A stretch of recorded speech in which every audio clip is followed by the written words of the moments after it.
ஜெயலலிதா உயிரிழந்த நிலையில்தான் அப்பல்லோ மருத்துவமனைக்கு கொண்டு வரப்பட்டார் என்று அப்பல்லோ பெண் மருத்துவர் அதிர்ச்சி தகவலை வெளியிட்டுள்ளார். சென்னை ஆர். கே. நகரில் தீபா பேரவையின் ஒருங்கிணைப்பாளர் கூட்டத்தில் அப்பல்லோ மருத்துவமனையின் முன்னாள் பெண் மருத்துவர் ராமசீதா கலந்து கொண்டு பேசினார்.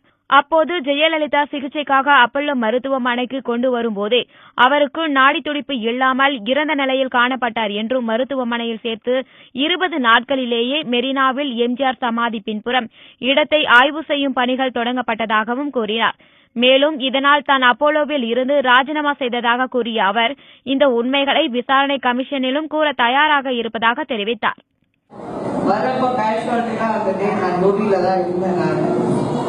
நானும் செக் பண்ணேன்.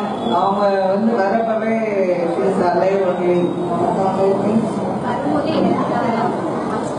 இறந்துதான் வந்தாங்க. அவங்க உடம்புல உயிர் இல்லாமல் தான் வந்தது. அவங்க வச்சுட்டு அவங்க மேல செகண்ட் ஃப்ளோர் மாதிரி ரொம்ப ரெஸ்ட்ரிக்ட் பண்ணிட்டாங்க. அதுக்கப்புறம் அவங்க இது பண்ணி எப்படி ப்ரிசர்வ் பண்ணுவோம். அவர் வந்தாரு, இந்த ஸ்டேட்ஸ்ல இருந்து அவங்க வந்தாங்க. அந்த ஹோல்ஸ் போட்டது கூட அதனாலதான், அந்த ப்ரிசர்வேஷன் பண்றதுக்காக தான் அந்த ஹோல்ஸ் போட்டாங்க. பாடியில இருக்க பிளட் ஃபுல்லா சக் பண்ணி எடுத்துட்டு நம்ம திருப்பி எடுத்து நம்ம பண்ணணும்னு சொல்றோம் நம்ம. ஆனா பண்ண எந்த ரிசல்ட்டுமே கிடைக்காது. அவங்க இறந்தப்போ அதுக்கு பிஃபோர் 20 days பிஃபோரே எம்ஜிஆர் சமாதிக்கு பின்னால எல்லா வேலையும் நடக்க. இப்ப நாங்க வேலை பண்ணல. நான் இப்போ